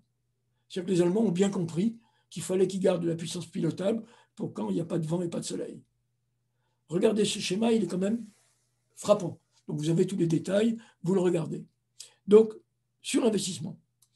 Deuxièmement, ils ont aujourd'hui 112 gigawatts d'éolien et de solaire. C'est donc presque le double de notre puissance installée. En termes de consommation, ils sont à peu près au même niveau que nous, un peu plus. Eh bien, avec 112 gigawatts d'éolien et de solaire installés, ils n'ont fait que 28% de l'électricité. Combien faudra-t-il d'éolien et de solaire pour qu'ils arrivent à supprimer les 44% d'énergie carbonée qu'ils ont encore et pour remplacer les 12% d'énergie nucléaire qui vont disparaître fin 2022. Donc là, vous voyez qu'on se trouve quand même en face d'un problème extrêmement sérieux. Et vous voyez qu'ils sont déjà à 112 gigawatts d'éolien et de solaire. Bon, bien sûr, au-delà de ça, ils auront la biomasse, l'hydro, les déchets, etc., mais avec les mêmes difficultés que nous. Le prix de l'électricité en Allemagne, pas loin du double du nôtre, disons 70 à 80% au-dessus du nôtre, avec là-dessus une contribution très forte, plus de la moitié, qui sont les subventions aux énergies renouvelables. Donc, est-ce que nous, on est prêt à aller dans le même sens? On a déjà vu que notre énergie a augmenté de presque 50% et qu'on est maintenant à 17,5 centimes d'euros par kilowattheure. Est-ce qu'on est prêt à monter à 31? Est-ce qu'on est prêt à l'accepter socialement et économiquement? À nous de voir. De plus, avec la crise du Covid, l'Allemagne vient de décider de plafonner à 65 euros par mégawattheure. Je rappelle qu'on vend notre électricité EDF à 42 euros à ses concurrents. Donc cette taxe ayant été plafonnée à 65 euros, et pour compenser le problème de la crise du Covid, etc., l'État a décidé de prendre en charge directement sur son budget presque 11 milliards. Ce qui veut dire que la subvention de soutien aujourd'hui, l'année prochaine aux énergies renouvelables, sera de 96 euros par mégawattheure, c'est-à-dire le double du coût de vente de l'électricité EDF historique. Je rappelle un chiffre global qui vient de l'Institut d'études économiques de Düsseldorf. En 2025, l'Allemagne aura engagé 520 milliards pour soutenir les énergies renouvelables. Alors, est-ce que c'est mauvais? Non, c'est pas ça. Ils sont obligés de le faire. Et à cela, ils vont avoir le même problème que nous avec les problèmes de transport. Parce qu'ils font le solaire en bas, ils font l'éolien en haut. Et que nous disent les gens des réseaux allemands? Eh bien, ils viennent aujourd'hui de dire que le super réseau haute tension qui devrait faire les échanges nord-sud, hiver-été, eh bien, il a été multiplié par 5, il passe à 111 millions de dollars, parce que les gens n'acceptent pas d'avoir des lignes aériennes, et il faut tous les enterrer. Ces 111 millions de dollars vont être payés par les clients avec un taux de rentabilité garanti de 6,9%. Ce qui, une fois que ce sera développé, correspondra à 40 euros par mégawattheure qu'il faudra encore rajouter au prix de leur électricité. Bon, E.ON vient de faire une déclaration, qui est un grand électricien allemand, en disant qu'il serait temps de dresser un bilan de l'entreprise parce qu'ils commencent eux aussi à s'inquiéter. Donc tout ça s'accumule. Alors, moi j'arrive un petit peu au bout de mon exposé, hein, c'est que derrière nous, qu'est-ce que je dis? Le risque climatique doit primer. Il va y avoir un problème d'acceptation sociale, parce qu'on voit quand même bien que contrairement à ce que nous racontent certains, tout ça ne va pas être gratuit. Et puis moi je dis, pourquoi pas une vraie ambition pour le nucléaire? Et là-dessus, moi je vais faire un certain nombre de remarques qui sont, je dirais, de bon sens. Premier, dans les 10-15 ans qui viennent, ce qui va compter, c'est ce qu'on sait déjà faire. Donc, est-ce raisonnable d'arrêter des réacteurs nucléaires qui ont été autorisés à fonctionner déjà 60 ans dans des pays qui sont sérieux? Dans la décade 2030-2040, il faut commencer à y réfléchir. Quand on pense d'une relance du nucléaire, c'est maintenant qu'il faut le faire pour les années 2030-2040. Pourquoi attendre 2023 pour faire de nouveaux EPR, alors qu'il y en a 2 qui marchent très bien en Chine et qu'il y en a un qui est en train de se construire tout à fait convenablement en Angleterre? Et tout ça à cause d'une chamaillerie entre l'autorité de sûreté et EDF sur la qualité de tuyauterie. Ce n'est pas raisonnable. Pour tout ce qui est au-delà de 2035-2040, on est dans de la prospective. C'est intéressant de le faire, ça doit guider notre R&D, mais pas plus. Deuxièmement, on va avoir à corriger nos faiblesses. Aujourd'hui, la France se fait mener par le bout du nez par la direction de la concurrence européenne. Celle-ci impose aux énergies pilotables d'être concurrentielles en même temps que les ENR, qui sont pourtant matures du point de vue technologique et industriel, sont puissamment aidés et favorisés. Pourquoi la direction de la concurrence, alors que je rappelle que d'après le traité européen, ce sont les pays qui sont responsables de leur mix électrique et qui devraient donc guider ça. Donc il y a aujourd'hui une tentative de prise de position en direction de concurrence portée par l'Allemagne, portée par le Danemark, portée par l'Autriche, qui sont vraiment destinés à s'opposer, bien sûr, aux énergies fossiles, mais aussi au nucléaire. Troisième point, en ce qui concerne nos faiblesses, il faudrait qu'on ait beaucoup plus de concertation avec les industriels. Ce n'est pas aux ministres de dire aux industriels ce qu'il faut faire, c'est aux industriels de proposer et aux ministres de décider en fonction de leurs propositions. On n'est pas dans le bon sens. Quatrième point, pourquoi gaspiller des investissements majeurs qu'on a payés déjà longuement? Le nucléaire et l'hydraulique. On me dit que les barrages ne vont pas être mis en concurrence au niveau européen. J'espère que c'est vrai, parce que c'est la demande européenne. C'est-à-dire qu'on a investi très lourdement dans les années 30, 40, 50. On voudrait maintenant que ça puisse être préempté par des Allemands ou par des Danois parce qu'ils ont trop de vent. Ou pas assez. Il faut devenir raisonnable. Donc, derrière ça, moi, je peux faire un point, le dernier point. On est parfaitement capable de construire un scénario nucléaire fort qui fait qu'on peut progresser extrêmement rapidement dans le domaine climatique en électrifiant massivement tout ce qu'on peut le faire. Et là, toutes les guéguerres sur les quantités de nucléaire me semblent tout à fait hors de raison. C'était ce que j'avais à vous dire. Merci de votre attention. Je m'excuse peut-être d'avoir été un peu brutal quelquefois, mais face à une brutalité qu'on ressent aussi de l'autre côté, contre nucléaire et pas beaucoup en faveur du climat, je pense que c'était bon de pouvoir le dire. Et je vous remercie de m'avoir donné l'occasion de le faire.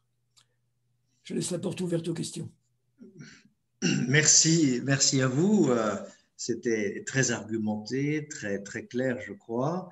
Bon, il y a pas mal de questions. Alors, je vais essayer de les organiser. Alors, il y a une première série de questions sur les problèmes à déployer le nucléaire. Et il y a une résistance de la part de beaucoup de gens, pas seulement les écolos radicaux. Hein. Et par exemple, le coût du démantèlement est-il pris en compte quelque part? Est-ce qu'on a suffisamment d'uranium pour alimenter cette augmentation du parc nucléaire? Voilà un peu les questions. Et une question aussi qui est de dire, est-ce qu'il n'y a pas un moyen de faire du nucléaire avec des produits moins dangereux? Bon, ça mériterait presque une heure d'exposé, là. Hein. Bon, je vais essayer quand même d'être un peu court. Hein. Les démantèlements, regardez les rapports de la Cour des comptes. Ils disent clairement que les démantèlements sont pris en compte dans le prix du kilowattheure. C'est-à-dire que vous le payez chaque année, le démantèlement. Alors, la Cour des comptes dit quand même qu'elle pense qu'il faudrait un peu plus d'argent. C'est vrai. Là, un excellent argument pour dire si nos installations sont en bon état et peuvent tourner pendant 20 ans de plus, eh bien, elles vont abonder le fonds de démantèlement de la quantité d'argent qu'il faudra. Et je pense que là, de ce point de vue-là, on maîtrise bien la chose. J'indique d'ailleurs que le démantèlement complet de réacteurs nucléaires est parfaitement faisable. Il y en a déjà, je crois, une douzaine qui ont été totalement démantelés aux États-Unis, qui sont des réacteurs qui sont semblables aux nôtres. Et on n'est pas loin d'avoir fini de démanteler une de nos centrales PWR, qui est la première centrale PWR de Chooz. Donc, oui, le démantèlement possible et devrait être financé. Après ça, on peut discuter sur le niveau, etc. Et d'où l'intérêt des 20 ans de plus. En ce qui concerne maintenant la quantité d'uranium. Alors aujourd'hui, la quantité d'uranium qui est disponible, elle est large pour le siècle à venir. Il n'y a aucun problème. Bien qu'on n'en recherche plus, et bien qu'il n'y ait plus qu'une dizaine à peu près de sites réellement opérationnels d'extraction d'uranium sur Terre, ce qui est très peu. Donc on pourrait certainement aller assez nettement plus loin en acceptant de payer l'uranium un peu plus cher. Je vous rappelle que l'uranium représente, l'achat d'uranium représente à peu près 16 fois moins que ce qu'on exporte dans le domaine nucléaire. Si on se met sur le plus long terme, je vous ai dit que les États-Unis relançaient beaucoup de programmes nucléaires, dont des programmes sur la filière rapide, qui est une filière surgénératrice. Je rappelle que les Russes le font, je rappelle que les Chinois le font, je rappelle que les Indiens le font. Et nous, on a eu, je le disais tout à l'heure, tous les 5 ans, on prend une décision. En 1996, la décision, c'était d'arrêter Superphénix. Avec le gouvernement actuel, la décision, ça a été d'arrêter un projet de nouveaux petits prototypes de réacteurs filière rapide. Assez incompréhensible d'ailleurs. Hein. Alors, on n'en a pas besoin de manière urgente, mais on sent bien que c'était un potentiel énorme. Il faut savoir que la quantité d'uranium dit appauvri, c'est-à-dire ce qui reste après qu'on ait enrichi l'uranium, que nous avons en France, qui nous appartient, qui est donc une mine locale, elle peut faire de l'électricité pendant 5 000 à 10 000 ans. On a tout ce qu'il faut pour faire l'électricité nucléaire pendant 5 à 10 000 ans en France. Alors après ça, la dernière question, est-ce qu'on peut faire un nucléaire plus propre? Bon, on nous parle bien sûr en général d'ITER, c'est-à-dire la fusion contrôlée, alors qui ne fabrique pas de produits de fission, qui ne fabrique pas de transuraniens, qui fait quand même des déchets. Quand on dit pas de déchets, ce n'est pas vrai. Elle en fait. Mais là encore, je reviens toujours sur la même chose. Dans les 15 ans qui viennent, sûrement non, puisque le premier prototype d'assez grande taille qui sera ITER va être à pleine puissance au milieu des années 30. Derrière ça, il faudra faire peut-être un prototype technologique, puis un prototype industriel. La fusion, ce n'est pas avant le siècle prochain. Donc, la question n'est pas là aujourd'hui. Donc, non, aujourd'hui, il n'y a pas beaucoup d'autres solutions. Alors après ça, il y aura les petites disputes. Est-ce que les réacteurs à sel fondu sont mieux que les réacteurs à sodium ou mieux que les réacteurs à eau légère? Bon, là, on rentre ce que j'appellerais dans le détail. Ils feront tous des déchets, ils en feront un peu plus, un peu moins de nature un peu différente. Certains vont nous parler du thorium. Le thorium, on en parle depuis longtemps. Les Indiens ont fait d'énormes programmes de recherche sur les thorium, mais ça n'a encore jamais débouché, parce que tout le monde oublie qu'avant de faire une filière thorium, il faut faire une filière uranium. Parce qu'il faut transformer le thorium en thorium fissile, qui implique de le mettre dans des réacteurs à uranium. Donc on voit que tout ça a été largement vu et bien connu. Le futur peut être nucléaire pendant très longtemps. D'accord. À ceci près qu'on a des risques quand même de révolte de la population devant les risques d'accidents nucléaires. Donc ça, il y a une question de communication. Ça rejoint un peu les questions sur l'idéologie qui fait prendre des mauvaises décisions. On sent qu'il y a dans l'air quelque chose qui est tout à fait anti-nucléaire, de toute façon. Comment contrer ça? Vous avez raison. Vous avez raison. Et on le voit par des biais très divers. Bon, le premier, vous prenez tous les ministres de l'Environnement, ou presque tous, depuis 25 ans, se sont déclarés résolument antinucléaires. C'est vrai de l'actuel, c'était vrai de Hulot, ça a été vrai de tous les autres avant. Hein. Donc, déjà, ce n'est pas très bon dans un pays quand vous avez un ministre qui vous dit « cette industrie, j'en veux plus ».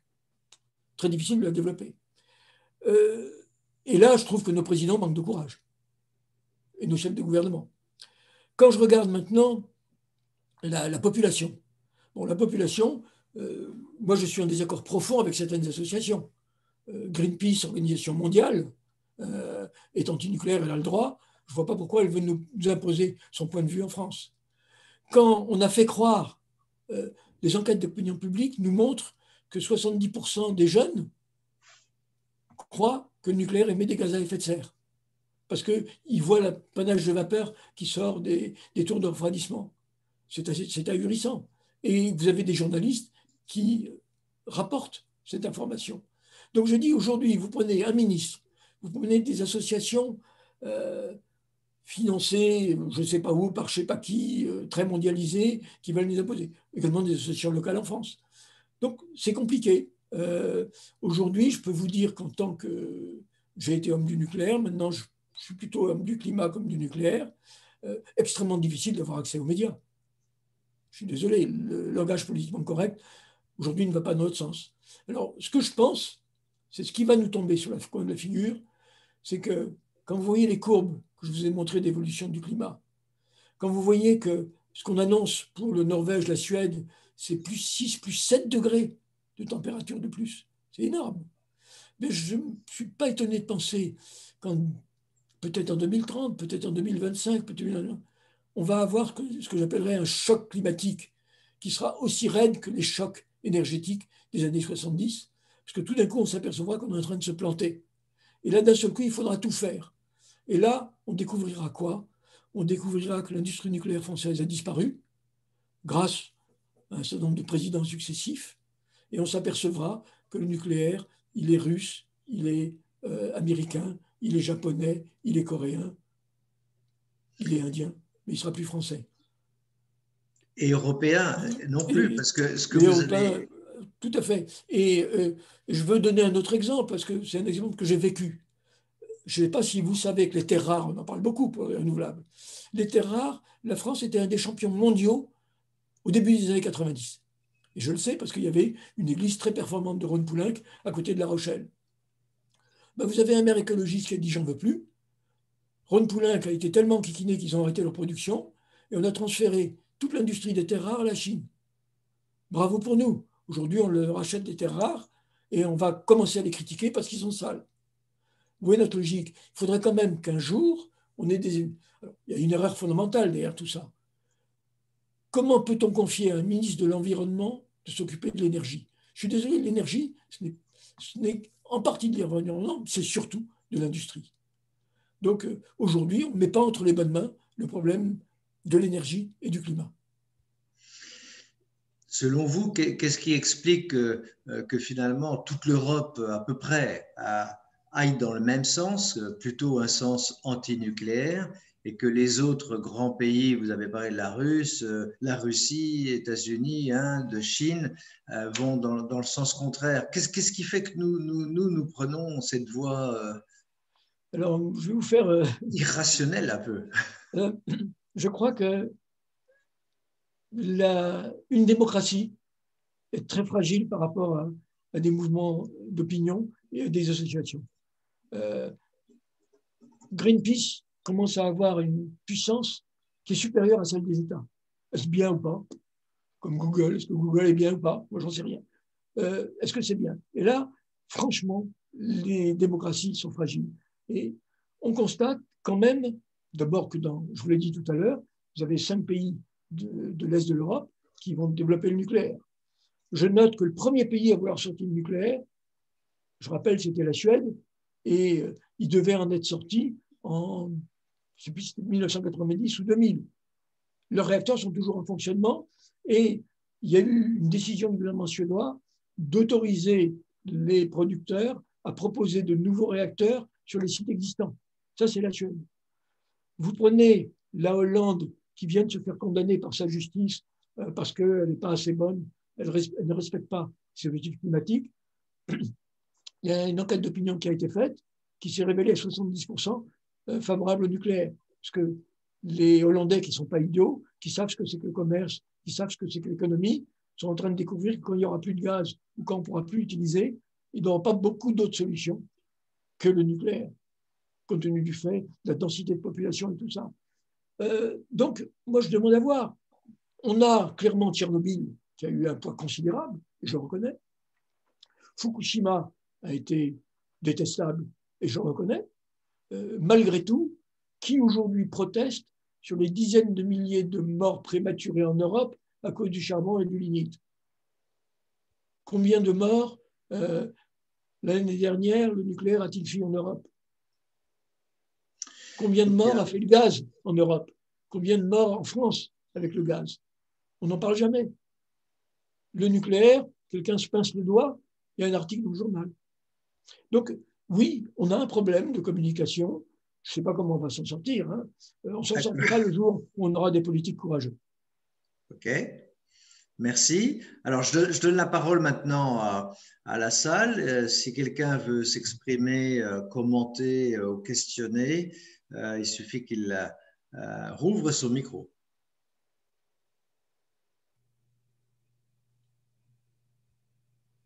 Il y a une question qui est arrivée pendant ce temps-là, c'est sur les générations, et la nouvelle génération aura peut-être des idées différentes de celles des années 70. C'est une bonne question. Alors après ça, il faut se poser la question de l'enseignement, parce que comment est-ce qu'on enseigne ça? Alors, de mon côté, c'est une chose que je vois, parce que dans le cadre d'une autre association, nous intervenons dans des collèges et lycées pour leur faire des manips. On arrive avec beaucoup de matériel et on leur parle d'énergie, on leur parle de radioactivité, on leur parle de déchets, on leur parle de tout ça. Le constat, c'est que on vient de faire une manip avec cette association qui est sur l'Essonne, c'est d'acheter les 8 nouveaux livres qui sont distribués depuis cette année dans l'éducation nationale et de les comparer. Sur ces nouveaux livres, on peut dire que sur les 8 nouveaux livres, il y en a un qui est à peu près honnête, il y en a un qui n'est pas trop faux, et il y en a 6 qui quelquefois disent n'importe quoi. Et ce sont des livres qui sont vendus au lycée et au collège pour leurs élèves. Alors, il faut en discuter avec les professeurs. Mais je dis, c'est toujours pareil. Hein. Il faudra qu'un jour, on ait des politiques qui disent c'est bien ou c'est pas bien, on en a besoin, on n'en a pas besoin. Pour le moment, que nous a dit M. Macron? Il nous a dit, un, j'arrête Fessenheim, et on a continué à faire tourner le charbon. Il nous a dit, deux, j'approuve l'arrêt de 14 réacteurs en 2035, parce que mon prédécesseur s'était engagé, pas une très bonne raison. Et il a dit, bon, maintenant, pour faire de nouveaux réacteurs, je préfère attendre 2023, en gros, après les élections. Bon, tout ça n'est pas extrêmement sérieux. Tant qu'on aura ce type de message, comment espérer qu'on donne les bonnes informations et aux jeunes et de manière globale à la population? D'accord. Quelqu'un veut-il s'exprimer? Moi, je voudrais intervenir pour. Je ne sais pas si on m'entend là. Oui, très bien. Oui, tout à fait, merci. Il faudrait absolument que vous interveniez auprès des étudiants, des élèves des grandes écoles et de l'université, parce que actuellement, on a un petit-fils qui est à Lyon. Il a eu un cours dans le cadre d'une UE transition écologique et c'était fait par quelqu'un d'une association. Ils n'ont même pas parlé du nucléaire. Écoutez, je peux vous faire une seule réponse. Hein. Vous m'envoyez un mail et on vous trouvera un conférencier. Oui, enfin, moi, je peux rien faire. J'ai constaté en voyant son cours que c'était affligeant. Ben oui. Si je peux Je le sais bien. Le cours a eu lieu. Ils ont fait même pas. Ils pourraient faire votre conférence. De toute façon, le cours était en visio, donc on aurait pu faire votre conférence en visio. Donc, ils ont fait une conférence en visio par un intervenant associatif. Si je peux intervenir juste une seconde, madame, pour vous dire qu'à Lyon 1, précisément, j'ai personnellement donné une conférence encore la semaine dernière devant des étudiants en master civique. Donc, mais l'accès aux universités et aux grandes écoles est très difficile parce qu'il y a toute une ambiance dans le corps enseignant qui est hostile au nucléaire. Oui. Ce qui rejoint un peu ce que disait tout à l'heure M. Pervès. Ouais. Alors, je rappelle aussi que le Centre Teilhard de Chardin essaye toujours d'avoir de l'objectivité et de faire des passerelles entre différentes dimensions, et dont la dimension spirituelle. Cette conférence est enregistrée, hein, elle sera sur la chaîne YouTube du Centre Teilhard de Chardin. Donc, si vous connaissez des étudiants, des gens qui... Voilà, ils peuvent toujours aller sur YouTube, retrouver et écouter la conférence de ce soir. Si vous le souhaitez, si vous avez des questions à poser, que ce soit sur Fukushima, je suis vraiment tout à fait disposé, ou les déchets, je suis tout à fait disposé à vous répondre. Peut-être un commentaire, alors si personne ne parle. Moi, je voudrais peut-être conclure là-dessus sur une note un peu optimiste. J'ai le sentiment qu'on va tellement droit dans le mur, on est dans une situation qui est tellement ubuesque sur le plan du marché de l'énergie d'une façon générale, du marché de l'électricité. Je pense qu'il y a une sorte de réveil qui se manifeste un petit peu. Je constate qu'il y a de plus en plus de personnalités politiques, d'académiciens, des prix Nobel qui disent mais arrêtons. Alors, ça ne suffit pas pour retenir encore l'attention des grands médias. On a la chance de vivre dans une démocratie. L'opinion publique, elle se fait par qui? Elle se fait par les médias, par les grands médias. Et les grands médias, ce qui les fait vivre, c'est de faire peur à leurs lecteurs, parce que ça retient l'attention. Donc, on est par nature anti-nucléaire quand on est dans les médias. Les journalistes qui sont favorables au nucléaire, c'est extrêmement rare. Il y en a un, deux qu'on a repérés, c'est tout. Hein. Mais ceci étant, je crois que l'opinion publique se réveillera brutalement le jour où on aura le blackout qui est annoncé depuis longtemps. La question n'est plus de savoir s'il y en aura un, c'est quand il se produira. Le jour où il y aura vraiment un problème majeur qui se manifeste parce qu'on n'a plus l'électricité ou qu'elle est devenue hors de prix, là, je crois qu'il y aura un réveil. Un réveil, et je crois que chacun a un peu son rôle à jouer pour faire prendre conscience à tout le monde qu'on est dans une situation aberrante parce qu'on est l'ensemble en France en particulier et en Allemagne également, l'administration dans son ensemble est vraiment phagocytée par les Verts. On pourrait dire que l'administration est métastasée par les écolos. Et donc, ça conduit à des prises de décision par les politiques qui ont leur propre opinion eux-mêmes. Et dans le cas de Barbara Pompidou, il n'y a pas besoin de faire un dessin. Mais c'est malheureusement, il y a un enjeu tellement majeur que chacun doit prendre sa part et bouger pour faire que la prise de conscience se fasse rapidement. Excusez-moi, j'ai été trop long. Merci. Merci beaucoup. Ben, écoutez, c'est effectivement tout ce qu'on souhaite pour cette année 2021, c'est qu'il y ait des signes, comme vous dites, peut-être d'une pensée plus objective et d'une évolution dans le bon sens par rapport au nucléaire. Donc, je vous remercie à tous de votre participation. Bien sûr, Jean-Pierre, je me fais le porte-parole des 75 personnes qui vous ont suivi pour vous remercier beaucoup. Et je donne la parole pour terminer à Benoît qui va introduire la conférence du 2 mars, donc notre prochaine conférence dans quelques temps. Avant qu'il ne parle, je veux moi-même vous remercier beaucoup de m'avoir accueilli.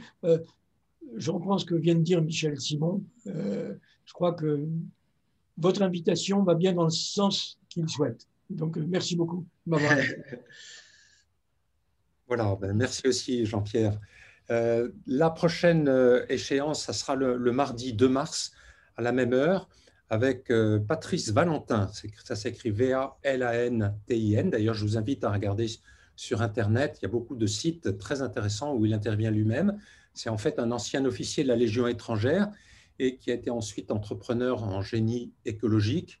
Et il propose une vision d'une société qui est réconciliée avec le cosmos et surtout un plan d'action pour atteindre cette vision. Il me disait qu'il essaye de former des jeunes en pleine forêt, des jeunes voilà, qui sont en prison ou qui ont des difficultés, pour les favoriser en eux de retrouver une certaine espérance. Alors, il propose, dans un monde angoissé comme le nôtre, avec des crises successives, de pouvoir retourner à notre maison commune, la création, et une révolution qui n'est pas la révolte, qui n'est pas la table rase, qui n'est pas la violence, mais un changement radical de la finalité économique. Et il propose un moyen de sortir du cycle destructeur dans lequel le monde est engagé, surtout avec une consommation individualiste.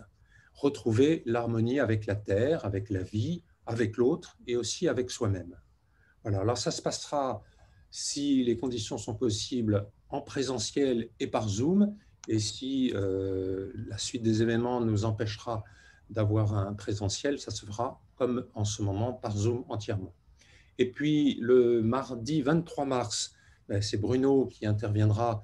Et puisque nous sommes dans le centre Teilhard de Chardin, Bruno, tu nous feras connaître davantage qui est Teilhard de Chardin, qui est un jésuite qui a vécu au début du XXe siècle. Donc on attend aussi d'avoir cette dimension un petit peu spirituelle, mais théologique et humaine et scientifique. C'est un grand scientifique. Et puis, je vous indique aussi que le samedi 5 juin, de 9h30 à 17h, à la Clarté-Dieu, il y aura une halte spirituelle qui sera animée par Hervé Covès, qui est un ingénieur INRA et qui s'est beaucoup spécialisé dans la permaculture, le développement des vivants et le rapport entre le chêne, la limace, tous les vivants, comment le plus fort a besoin du plus faible, le plus faible a besoin du plus fort. Et donc, il nous fera ça sera expérimental, surtout que nous avons construit déjà 2 buts de permaculture à la Clarté-Dieu, et donc il utilisera ce matériau qui, j'espère, aura déjà bien poussé avec les beaux jours. Donc voilà, 3 échéances. 2 mars, c'est un mardi, 23 mars, un mardi, et le 5 juin, toute une journée à la Clarté-Dieu, un samedi. Merci à tous. Merci à tous et bonne soirée. J'espère qu'on vous verra le 2 mars. Au revoir, merci. Au revoir.